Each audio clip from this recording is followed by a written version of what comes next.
双普会可能很快成型，习近平却抢先和普京通了电话，说希望看到俄美接触和改善关系，话中透着酸意。转过头来，中共对莫迪来华访问拍手欢迎，卢拉也喊着与习近平、莫迪通电话，商讨联合抗美。这演的是哪出戏呀？习近平早已绑在普京的战车上了，如今又有巴西和印度2个金砖入伙，习近平胆气显然膨胀了不小。一场多国参与的国际大戏徐徐地拉开了帷幕，让我们看看中共到底能玩出什么花样。这里是大时局要闻透视，我是岳音。中共官媒新华社消息称，8月8号，习近平应邀同俄罗斯总统普京通了电话。据中共官媒报道，普京表示，在任何形势下，俄中全面战略协作伙伴的关系都不会改变，并表达了继续密切沟通的意愿。习近平则说，复杂问题没有简单的解决办法，但无论如何，他希望看到俄美双方保持接触，改善彼此的关系等。应邀2字在中共官媒是有讲究的，暗示普京对中共的重视程度，在面见川普之前，都要先向习近平打招呼。普京对乌克兰的军事行动一直在升级，丝毫没有停火的迹象，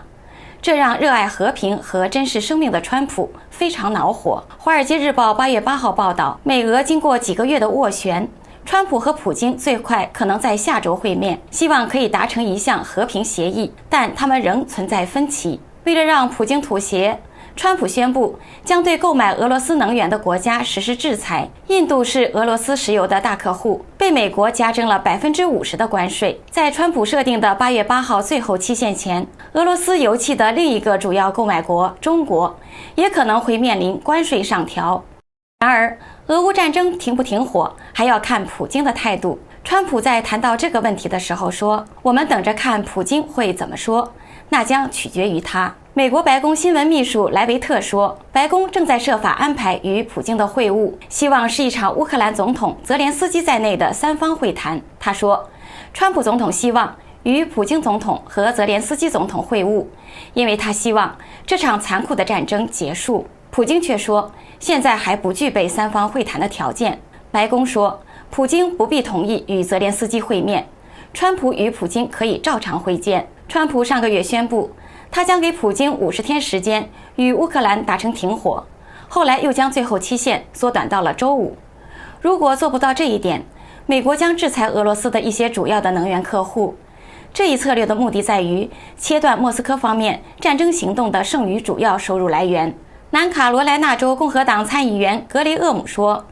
你现在看到的是翻开了新的一页，普京只能怪他自己。但美国和欧洲方面担心，普京提出会晤的想法是为了继续拖住川普，而不是为了实现和平。川普对俄罗斯的2级制裁是对中俄关系的一大考验。对俄罗斯来说，中国购买俄罗斯石油和天然气，这笔资金直接支持了俄乌战争的持续。而俄乌战争的持续对中共非常有利。港媒《南华早报》7月初引据知情人士报道，王毅在欧洲高阶战略对话中不小心说漏了嘴。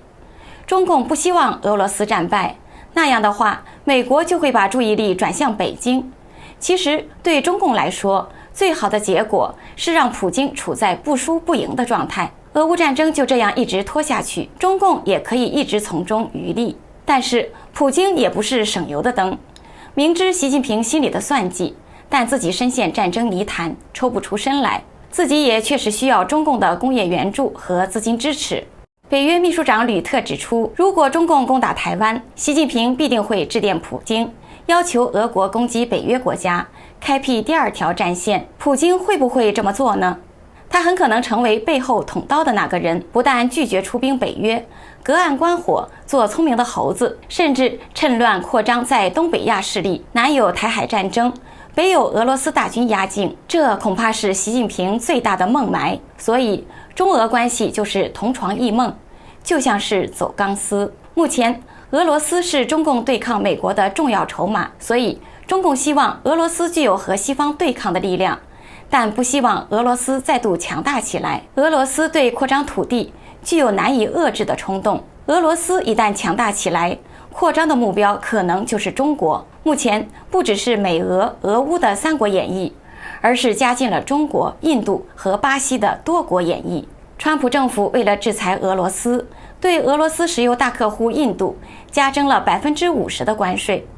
印度经济在这样的关税条件下很难把产品出口到美国市场，印度经济面临巨大的挑战，中共就成了印度抱团取暖、临时避灾的目标。据传，最近莫迪将访问中国。中共外交部发言人郭家坤在8月8号的例行记者招待会上回答记者关于印度总统莫迪8月31号访华的消息表示，中方欢迎莫迪总理来华出席上合组织天津峰会。据郭家坤说，今年8月31号到9月1号将在天津主办上合组织峰会，包括上合组织所有成员国在内20多个国家的领导人和10个国际组织的负责人将出席峰会相关活动。就在印度总理莫迪把北京当成抱团取暖的临时窝棚时，巴西总统卢拉也计划与莫迪和习近平通话，商讨联合对付川普的办法。卢拉8月6号透露，他会与习近平与其他金砖国家领袖通话。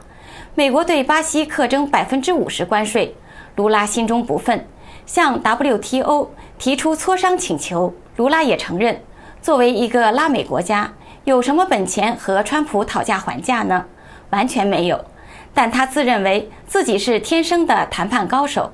他不急于和美国达成协议或进行反制，也不急于致电白宫。如果我的直觉告诉我川普准备好谈判了，我会毫不犹豫地打电话给他。但今天我的直觉告诉我他不想谈，我不会自取其辱。卢拉说，巴西目前担任金砖国家的轮值主席国，他将在金砖国家合作机制中就如何应对川普的关税问题发起对话，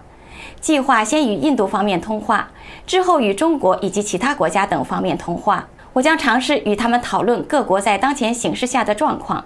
以及对各国的影响，以便我们做出决策。有分析指出，在川普对印巴祭出高关税之际，莫迪巧妙的访华被视为是对中印关系回温的善意表态，加上卢拉也计划联合金砖国家力量对抗美国，不仅使得印中关系看似变得缓和，可能会出现中国、印度和巴西的反美大联盟。川普早就指责金砖国家是反美团体，虽然金砖成立的目的是联合抗美，但金砖国家本身就是一盘散沙，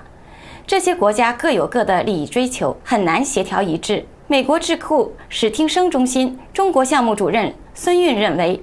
金砖组织的外部定位相当矛盾，立场各自冲突，金砖国家之间因利益不一致明争暗斗已经很多年。作为金砖国家，中流砥柱的中俄两国在金砖议程立场上的诉求和差异相当的大。随着金砖组织的扩容，成员国越多，在具体议程上达成广泛共识的困难就越大。例如，金砖组织既然要对抗美国，就必须拥有自己的金砖币，取代美元，但这只是一个梦想。印度央行行长2024年12月6号已经表态，金砖国家还没有创建共同货币去美元化的共识。可以说，美元作为国际贸易主要交易货币的地位无法撼动，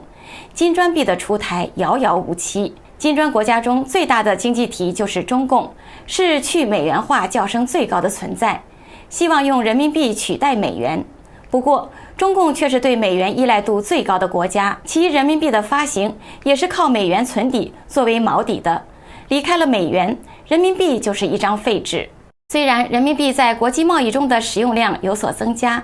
人民币在国际外汇储备中的持有比例依然很小。根据 IMF 的官方外汇储备货币构成资料库2025年7月9号的数据，2025年1季度末，美元和欧元分别继续高居全球第一和第二官方储备货币，在全球官方外汇储备中的占比近80%。人民币最大的问题就是严格的资本管制，是不能自由流通交换的货币，理论上说只能在中国境内使用。投资者向中国投资，要将外币换成人民币，赚取的利润在出境时往往受到限制。据说，就连中国知名企业小米的创始人也在向国外转移资金。据 X 账号所谓一人在水一方8月7号的爆料，小米的雷军被曝通过富国银行毛晨月向海外转出50亿美元。雷军这是准备效仿潘石屹吗？只是现在效仿已经太晚了，门已经关上了。大家就等着被打吧。小米集团公关部总经理王化8月8号急忙在朋友圈中辟谣，经核实，小米集团在全球范围内没有和富国银行以及毛某某开展过任何合作，也没有任何形式上的接触，相关言论均予取证，并已经启动司法程序，追究造谣传谣者法律责任。然而，辟谣只是在朋友圈，与 X 平台的影响力相比，差得太远了。这说明什么呢？就连中国知名企业家也要向外转移财富。金砖国家的抱团取暖，取的可能不是暖意，而是透心的凉意。这里是大时局要闻透视，感谢您的陪伴与思考，请订阅分享并打开小铃铛，一起在动荡中坚守真相，在黑暗中点燃希望。